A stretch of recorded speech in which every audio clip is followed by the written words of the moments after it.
Redmi Note 15 Pro series, nothing phone 3 এর মতো একটা ফ্ল্যাগশিপ স্মার্টফোন, তার পাশাপাশি ফ্ল্যাগশিপ কিলার টাইপের পোকো অ্যাপ সিরিজের ফোন সহ iqoo, Vivo আর OnePlus এর বেশ কিছু মাথা নষ্ট করা স্মার্টফোন আসতে চলেছে এই জুন মাসে, যেগুলোর জন্য কিনা আপনাদের অবশ্যই একটু ওয়েট করা উচিত। তো ফার্স্ট অফ অল জানাচ্ছি ভিভো সম্পর্কে। তাদের ভিভো T4 আলট্রা স্মার্টফোনটা ডাইমেনসিটি 9300 প্লাস এই চিপসেটের সাথে আসবে, আর এখানে কোয়াড কার্ভ এজের ডিসপ্লের পাশাপাশি 6000 mAh এর ব্যাটারি এবং 144 হার্টজের রিফ্রেশ রেট থাকবে ডিসপ্লের মধ্যে। সো এই ফোনটা আশা করা যাচ্ছে যে 30,000 রুপির আশেপাশেই ইন্ডিয়ান মার্কেটে লঞ্চ করা হবে। তো বাংলাদেশের মার্কেটে 40,000 টাকার ভেতরে একটা ফ্ল্যাগশিপ গ্রেডের স্মার্টফোন ভিভোর পক্ষ থেকে পেতে চলেছি আমরা। তাছাড়া ভিভোর iqoo Neo 10 স্মার্টফোনটা আসবে স্ন্যাপড্রাগন 8s Gen 4 এর সাথে। এই ফোনটা কিছুদিন আগে চায়নাতে লঞ্চ হয়ে যাওয়া Vivo Z10 Turbo Pro স্মার্টফোনের একটা রিব্র্যান্ডেড ভার্সন হবে, মানে গ্লোবাল ভার্সন হবে, যেখানে কিনা 144 হার্টজের সুন্দর ডিসপ্লে আর 7000 mAh এর হিউজ ব্যাটারিকে দিয়ে দিবে iqoo। তার পাশাপাশি পাওয়া যাবে 120 ওয়াটের চার্জিং স্পিড। তো আর কি লাগে ভাই, গেমিং এর পাশাপাশি সুন্দর ডিসপ্লে, তার সাথে অনেক বড় আকৃতির ব্যাটারি। আর এই ফোনটা অফারের মাধ্যমে 25 থেকে 30,000 রুপিতে ইন্ডিয়াতে পাওয়া যাবে। সো বাংলাদেশের মার্কেটে 35 থেকে 40,000-এ আমরা খুব ভালো লেভেলের স্মার্টফোন আবারও পেতে চলেছি আনঅফিশিয়াল ভাবে।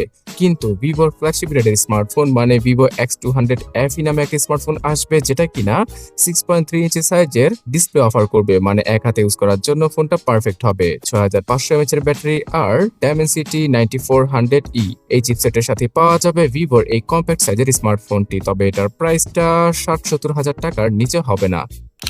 অলরাইট, ভিভোর পরে এবার জানাচ্ছি Xiaomi সম্পর্কে। Xiaomi Redmi Note 15 Pro সিরিজের বেশ কিছু স্মার্টফোন, মানে 2-3টা স্মার্টফোন নিয়ে বেশ কিছু লিকস এবং রিউমার আগামী জুন মাস থেকে আসা শুরু করে দেবে, এবং আশা করা যাচ্ছে জুলাই মাসের দিকেই এই সিরিজের 2 থেকে 3টা স্মার্টফোনকে আমরা পেয়ে যাব। তাছাড়া এদের 4G ভেরিয়েন্টও আসবে, যেটা কিনা আমাদের মতো কান্ট্রি মানে বাংলাদেশে অফিসিয়াল ভাবে পাওয়া যাবে। বাট সবচেয়ে এক্সাইটেড ফোন আসছে পোকোর পক্ষ থেকে। পোকো F7 নামে যে ফোনটা আসবে, মানে ফ্ল্যাগশিপ কিলার টাইপের স্মার্টফোন, সেটা স্ন্যাপড্রাগন 8s Gen 4 কে অফার করবে।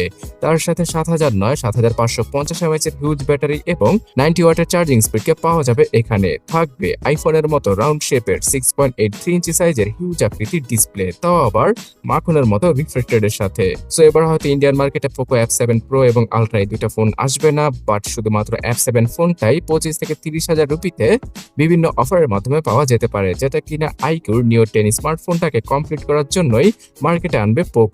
আর এই ফোনটা 40,000 টাকার নিচে বাংলাদেশে আমরা পেয়ে যাব। আর এই ডিভাইসটাকে যদি আপনি চিনতে না পারেন, তাহলে আমি বলে দিচ্ছি, চায়নাতে Redmi Turbo 4 Pro নামে যে ফোনটা লঞ্চ করা হয়েছিল, সেটারই গ্লোবাল অথবা গুগল সার্ভিস যুক্ত স্মার্টফোনই হচ্ছে গিয়ে পোকো F7।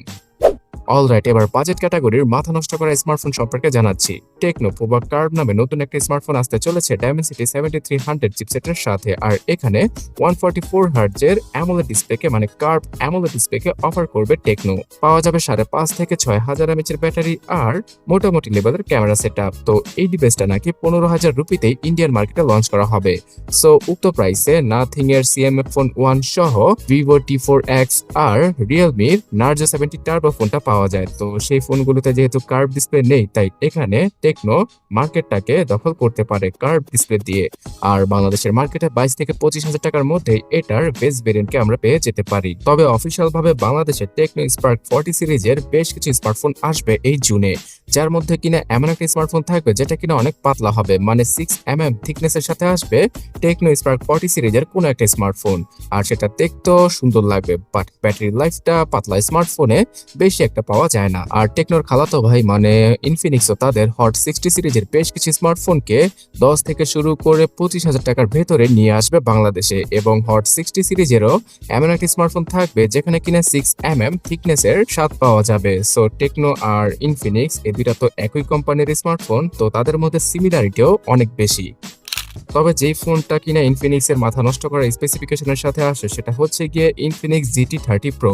এই ডিভাইসটা গেমিং টিগারকে অফার করছে, তার সাথে 144 হার্টজের ডিসপ্লে পাওয়া যাবে এখানে। Dimensity 8350, যেটা কিনা 1.4 মিলিয়নের কাছাকাছি অন্তত বেঞ্চমার্ক স্কোর করতে পারে, সেটাকে দিয়ে দেওয়া হবে এই গেমিং বাজেট ক্যাটাগরির স্মার্টফোনে। 5500 mAh এর ব্যাটারি, তার সাথে ওয়্যারলেস চার্জিং, সবকিছুই দিয়ে দেবে বাজেটের মধ্যে ইনফিনিক্স। আশা করা যাচ্ছে 30,000 রুপির আশেপাশে নাকি, মানে 25 থেকে 30,000 রুপির ভেতরে এটাকে লঞ্চ করবে ইনফিনিক্স ইন্ডিয়াতে। আর বাংলাদেশের মার্কেটে যদি আনঅফিশিয়াল ভাবে আসে তাহলে অবশ্যই 35,000 টাকা দাম রাখা হবে এটার, কিন্তু মার্কেটটাকে ধরতে হলে 20 থেকে 25,000 রুপিতেই লঞ্চ করতে হবে এরকম স্মার্টফোন ইনফিনিক্সকে। অলরাইট, এবার জানাচ্ছি নাথিং ফোন 3 এর সম্পর্কে, যেই ফোনটার প্রাইস এবার লক্ষ টাকাকে ছুঁয়ে যাবে। হ্যাঁ, স্যামসাং এবং অ্যাপলের সাথে টক্কর দেওয়ার জন্য প্রথমবারের মতো নাথিং এর যেই ফোনটা লঞ্চ করা হবে ফ্ল্যাগশিপ গ্রেডের, সেটার প্রাইস লক্ষ টাকাকে ছুঁই করবে। ইউরোপের মার্কেটে 800 ইউরো অথবা $800 এরকম প্রাইস রাখতে পারে নাথিং। আর এই ফোনটা স্ন্যাপড্রাগন 8 এলিটের পাশাপাশি ফ্ল্যাগশিপ গ্রেডের ক্যামেরা সেটআপ সহ আরো বেশ কিছু প্রিমিয়াম ফিচার অফার করবে। সো ইন্ডিয়াতে 70,000 রুপি আর বাংলাদেশে 90 থেকে 1 লাখ টাকার মধ্যেই এটাকে আমরা পেয়ে যেতে পারি। সো আমার কাছে মনে হচ্ছে যে এত প্রাইস দিয়ে মনে হয় না যে এখনো অব্দি কেউ নাথিং এর ফোন কিনতে রাজি হবে। সো ভিডিওটা শেষ করব ভিভিকে ইলেকট্রনিক্স এর ওপ্পো, রিয়েলমি আর ওয়ানপ্লাস এর ফোন সম্পর্কে জানিয়ে। ওপ্পো তাদের K13 দিয়ে ইন্ডিয়ান মার্কেট কাঁপাচ্ছে, আর বাংলাদেশের মার্কেটেও 25 থেকে 30,000 টাকায় K13টা ভালো সেল হচ্ছে। তো তারই টার্বো ভার্সন, যেখানে কিনা স্ন্যাপড্রাগন 8s Gen 4 থাকবে, 7300 mAh এর ব্যাটারি থাকবে এবং 100 ওয়াটের চার্জিং স্পিডও থাকবে, সেটাকে আনতে চলেছে ওপ্পো। আর এই ফোনটার সবচেয়ে বড় বিশেষত্ব হবে কুলিং ফ্যান। হ্যাঁ, ফোনের ভেতরে কুলিং ফ্যানকে ফিট করবে তারা। সো যারা কিনা গেমার রয়েছেন তারা খুব ভালোভাবে গেমিং করতে পারবে। আশা করা যাচ্ছে 25 থেকে 30,000 রুপির মধ্যেই এই ফোনটাকে নিয়ে আসতে চলেছে ওপ্পো, যেটা কিনা iQOO Neo 10 আর পোকো F7 এর সাথে কমপ্লিট করার জন্য মার্কেটে আসবে। সো আগামী মাসে 25 থেকে 30,000 রুপি এবং বাংলাদেশে 35 থেকে 40,000 টাকায় আমরা বেশ কিছু ফ্যান্টাস্টিক লেভেলের ফোন দেখতে চলেছি।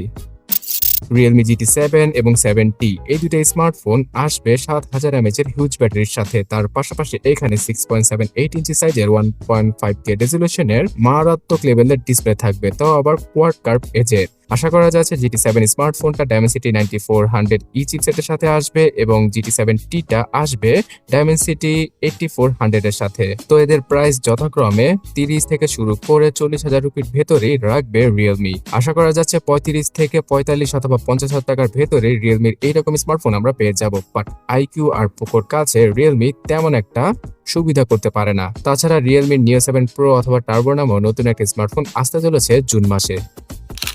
ওকে, সর্বশেষে জানাচ্ছি OnePlus সম্পর্কে। OnePlus Nord C5, Nord 5 এবং Nord 5 Lite সহ OnePlus 13s, এই 3-4টা স্মার্টফোন জুন থেকে জুলাই মাসের ভেতরেই আমরা পেয়ে যাব।